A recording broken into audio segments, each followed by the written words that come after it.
एक पतला सा महीन सा ना के बराबर नकाब था कुछ लोगों के चेहरे के ऊपर, जो कहते थे हम गरीब की, मजलूम की, कमजोर की बात करते हैं। वो सब उतर गया है। और जो लोग कभी अपने स्टूडियो को छोड़ करके जंतर मंतर तक नहीं आ पाए कभी बेरोजगारों की बात सुनने के लिए, वो लोग अब हजारों किलोमीटर का सफर तय करके अब आपको सारे के सारे इजराइल के अंदर दिखाई देंगे। रूबिका की ये ट्वीट है आज 12:30 बजे का आज का, और कह रही कि न्यू चैलेंज है, जिसको new challenges ahead, see you from ground zero Israel. तो इजराइल से जो है वो अब ग्राउंड जीरो से रिपोर्टिंग करेंगे।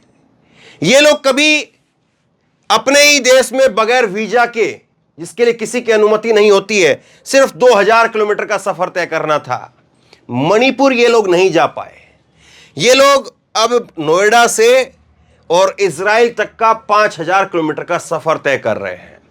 और वो लोग जो लाइव अपडेट वहां से दिखा रहे हैं और बता रहे हैं कि ये इजराइल और हमास की जंग है, इसमें यह क्यों नहीं बताया जा रहा कि ये हमास के नाम पर कितने फिलिस्तीनियों को, जो मासूम फिलिस्तीनी हैं, उनको निशाना बनाया जा रहा है, उनको तबाह किया जा रहा है।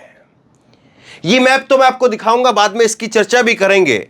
लेकिन आज जरा ये देखिए आप, अल-अक्सा मस्जिद की तरफ भीड़ का जब कूच होता है, बहुत सारे लोग अल-अक्सा मस्जिद के तरफ बढ़ना चाहते थे, उस वक्त में क्या हुआ? उस वक्त में ये होता है, ये 3 तस्वीरें आपके सामने हैं। लोग अल-अक्सा मस्जिद की तरफ बढ़ रहे थे, लेकिन वहां पर इजराइल की सैनिकों ने उनको वहां पर रोका, तो सड़क पर ही वो शांतिप्रिय ढंग से बैठ करके अपनी नमाज अदा करने के लिए बैठ गए। लेकिन उसके बाद में जो मीडिया कर्मी आपको यहां पर दिखाई दे रही है, जो CNN की एक रिपोर्टर है, उनको पहले वहां से हटाया गया। ये देखिए, इनको यहां से हटाया गया, ये इसके कैमरामैन है, इसको भी धक्का दिया, हटाया गया। और उसके बाद में ये शांतिप्रिय ढंग से जो लोग यहां पर बैठे हुए थे, इनके ऊपर जो है, इनके ऊपर यहां पर आंसू गैस के गोले जो है वो दाग दिए गए। अब आंसू गैस के गोले दागे हैं, क्या दागे हैं मालूम नहीं, वीडियो में आपको इसलिए नहीं दिखा रहा, विचलित कर सकती है। लेकिन क्या कोई ये पक्ष भी दिखा रहा है? और क्या ऐसा है कि हमने बतौर भारत ने या भारत सरकार ने फिलिस्तीन के खिलाफ कोई स्टैंड ले लिया है, इसीलिए नहीं इन तस्वीरों की चर्चा हो रही है? ये आज का अखबार है, ये आज का अखबार है, और इस अखबार में साफ तौर पर क्या लिखा है? ये नवभारत टाइम आज का अखबार है, इस अखबार में साफ तौर पर लिखा है, भारत ने कहा फिलिस्तीन पर हमारी नीति पहले जैसी ही है, हमारी नीति के अंदर कोई बदलाव नहीं हुआ है। फिलिस्तीन के साथ में हमारा जो पहले रिश्ता था, फिलिस्तीन के साथ में आज भी हमारा रिश्ता वही है। ये बात जरूर है कि नरेंद्र मोदी जी ने फटाक से, जैसे ये इजराइल और फिलिस्तीन के बीच में जैसे ही वहां पर जो है वो खबरें निकल करके सामने आई कि वहां पर जंग की शुरुआत हो रही है, तो तुरंत नरेंद्र मोदी साहब ने ट्वीट कर दिया इजराइल को लेकर के। अब उनका स्टैंड किस तरह से बदलेगा, भारत की ये नीति तटस्थ होगी या ये जो है वो क्षणिक समय के लिए है, आगे धीरे धीरे इस पर बात होगी।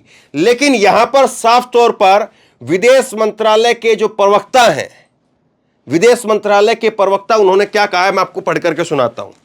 विदेश मंत्रालय के प्रवक्ता हैं फिलिस्तीन, और उन्होंने क्या कहा है जरा सुनिए। विदेश मंत्रालय के प्रवक्ता अरिंदम बागची, उन्होंने कहा कि फिलिस्तीन को लेकर के हमारी विदेश नीति स्पष्ट है और लगातार एक जैसी रही है। उन्होंने कहा कि जहां तक फिलिस्तीन का सवाल है, भारत ने हमेशा से बातचीत के जरिए सुरक्षित और वैध सीमाओं के भीतर एक संप्रभु और स्वतंत्र और व्यवहारिक फिलिस्तीन राज्य की स्थापना का समर्थन किया है। अरिंदम बागची से पूछा गया कि क्या भारत इजराइल को किसी तरह का हथियार देगा। इस सवाल के जवाब में उन्होंने साफ किया कि अभी तक हमें इस तरह की मदद को लेकर के कोई रिक्वेस्ट नहीं मिली है और ना ही कोई मदद हम ऐसी कर रहे हैं। तो ये भारत का ऑफिशियल स्टैंड है, विदेश मंत्रालय के प्रवक्ता का ये जवाब है। विदेश मंत्रालय के प्रवक्ता कह रहे हैं कि फिलिस्तीन को लेकर के जो हमारा स्टैंड कल था वही हमारा स्टैंड आज भी है। फिलिस्तीन को लेकर के हम किसी प्रकार से ऐसा नहीं कि कोई इजराइल की हथियारों से मदद कर रहे हैं, इजराइल के पास में कोई हथियार भेज रहे हैं, ना तो हमारे पास में ऐसी कोई रिक्वेस्ट आई और ना हम ऐसी कोई मदद कर रहे हैं। यह भारत का आधिकारिक पक्ष है, भारत के विदेश मंत्रालय ने यह बात कही है। तो आप बताइए फिर ये चीजें जो यहां से जो उड़ उड़ करके जो जा रहे हैं लगातार, इन पर बाद में बात करेंगे, जो उड़ उड़ करके यहां से जा रहे हैं जितने भी नामचीन, वो फिलिस्तीन का पक्ष क्यों नहीं दिखा रहे हैं? और हमास के नाम पर आप ये कहें कि हमास ने जो है वो हमला किया, हमास के हमले को जो है वो आतंकी हमला माना गया, तो फिर उसके बाद में हमास के नाम पर जो फिलिस्तीनियों को टारगेट किया जा रहा है उसका क्या होगा? और ये क्या होगा, इसको क्या कहेंगे आप? अगर हमास ने हमला किया और हमास के हमले को आतंकी माना गया तो इसको क्या माना जाएगा जब फिलिस्तीन, जिसका कोई अस्तित्व, जिसका जो है यहां पर पूरा का पूरा फिलिस्तीन का मैप जो है दिखाई देता है, 1946 के अंदर इजराइल का कोई अस्तित्व तक नहीं था, और वही इजराइल धीरे धीरे धीरे धीरे करके पूरे फिलिस्तीन को जो है, पूरे फिलिस्तीन के ऊपर कब्जा करता चला गया। 1946 का, जरा बड़ा करके मैं आपको ये मैप दिखाता हूं। 1946 का आपने पहले भी ये मैप देखा होगा, लेकिन देखिए जरा 1946 का जब मैप है उसमें आप देखिए कि क्या स्थिति दिखाई दे रही है। 1946 का ये मैप है जिसमें ये ग्रीन कलर का पूरा आपको फिलिस्तीन दिखाई देता है, और ये बाकी जो सफेद सफेद कलर के छोटे छोटे जो चिन्ह हैं वो ज्यूइश की जो है वो लैंड है। और इसी तरह से फिर धीरे धीरे जो है ये 1947 के बाद का है, जब ये नक्शा जो है सिकुड़ता चला गया। फिर ये 1967 का आप देख लीजिए, इजराइल कहाँ तक जो है वो अपने कब्जा कर लेता है, और उसके बाद में इजराइल, फिर ये 2008 का आप ये नक्शा देख लीजिए।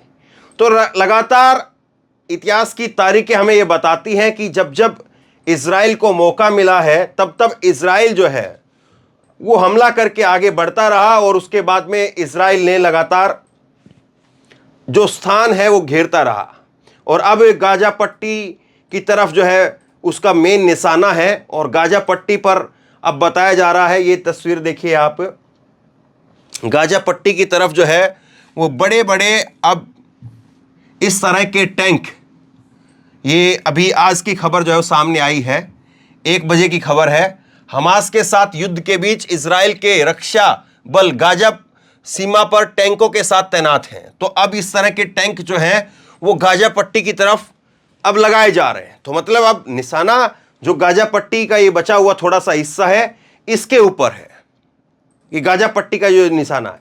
अब एक चीज और समझिए, तारीखें क्या बताती हैं? ये तारीख बताती है कि 2028 में, 2018 में, 2008 के अंदर 23 दिन चले संघर्ष में 1450 लोगों की जान चली गई। किसको आतंकी कहेंगे? 2012 के अंदर 8 दिन चले संघर्ष में 173 लोगों की जान चली गई। 2014 में 50 दिनों तक चले संघर्ष में 2200 से ज्यादा लोगों की जान चली गई। 2021 में 11 दिनों तक चले संघर्ष के अंदर 250 लोगों की जान चली गई, और 2022 के अंदर 3 दिनों तक चले संघर्ष के अंदर 44 लोगों की जान चली गई, और अभी का आंकड़ा हजारों लोगों को पार कर चुका है।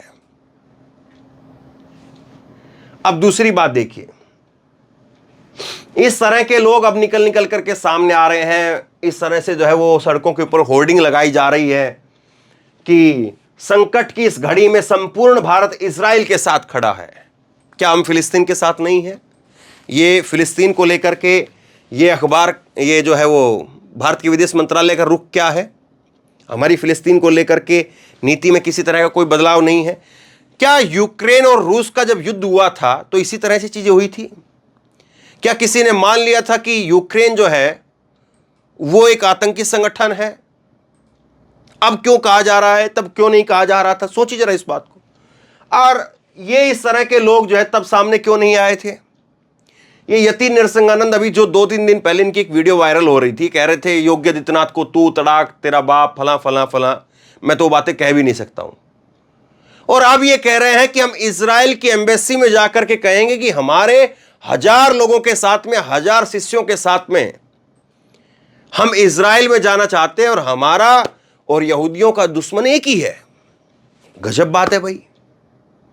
कल तक आप कुछ और कह रहे थे, कल तक आप किसी और को जो है वो गालियां दे रहे थे, कल तक आप किसी और के बारे में बुरा भला कह रहे थे, योगी आदित्यनाथ को कह रहे थे कि हमारे लड़कों को ये करवा दिया, तू ये कर दिया, रावण बताने तक का काम कर रहे थे।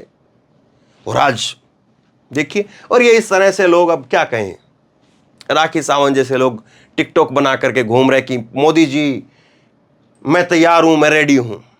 ये लोग इजराइल के लिए इतना जो है वो उबाल दिख रहा है, मणिपुर के लिए क्यों नहीं दिखा? मणिपुर में ये लोग क्यों नहीं उमड़ करके सामने आए, और मणिपुर पर क्यों नहीं जो है इनका दिखा कि हाँ ये लोग अब जो है वो ग्राउंड जीरो से जाकर के, मणिपुर से अब ग्राउंड जीरो से जाकर के वहां से रिपोर्टिंग करेंगे। वहां पर किसका वीजा लेना पड़ता है? कौन सी एम्बेसी ऐसी है जो वीजा नहीं दे रही है वहां का? बताइए। बाहर मणिपुर में जाने के लिए तो कहीं पर कोई दिक्कत नहीं है ना, कोई नहीं रोक रहा, या कोई रोक रहा है जिसकी वजह से ये मणिपुर नहीं जा पा रहे थे, और कोई भेज रहा है जिसकी वजह से ये इजराइल जा रहे हैं। इसीलिए मैंने शुरुआत में कहा था कि बहुत पतला सा, बहुत महीन सा, बिल्कुल ना के बराबर एक नकाब था, वो नकाब भी उतर गया है। और वो उतरा हुआ नकाब अब केवल साफ साफ जो है ये दिखाने का काम कर रहा है कि उस नकाब के पीछे जो था वो देख लीजिए क्या था। वो यही था कि ये लोग कैसे चुप्पी साध जाएंगे, कैसे जो है वो इस पर बात नहीं करेंगे, कैसे मणिपुर पर बात नहीं करेंगे, लेकिन इजराइल पर बात करेंगे। तो कुल मिलाकर के ये स्थिति है, और ये जो स्थिति है ये बताने का काम कर रही है कि आज मौजूदा समय के अंदर कितना जो है वो ग्राउंड रिपोर्टिंग कहाँ से किस चीज़ को लेकर के होती है, कितना किस चीज़ को ऊपर उठाया जाता है, कितना कौन किस चीज़ पर बात करता है। लगातार जो खबरें आती हैं वो खबरें बताती हैं कि इजराइल का सीरिया के हवाई अड्डों पर हमला, रॉकेट दागे। तो ये इजराइल के इन हमलों को आप क्या कहेंगे? खैर, ये तमाम सारे सवाल मैं आप पर छोड़ता हूं। आप बताइए, आप इनको किस तरह से देखते हैं? शेयर कीजिए इस खबर को, लोगों तक पहुंचाइए, ताकि लोगों को पता चले कि जो लोग मणिपुर तक नहीं जा पाए थे, आज वो लोग कैसे जो है वो इजराइल तक उड़ करके चले जा रहे हैं, वहां तक जाने के लिए रजिस्ट्रेशन करवाने के लिए मर रहे हैं, होर्डिंग लगवाए जा रहे हैं। किसी ने होर्डिंग नहीं लगाया पूरे देश के अंदर कि हम मणिपुर के लोगों के साथ हैं। मणिपुर के लोगों का दर्द क्यों नहीं दिखा?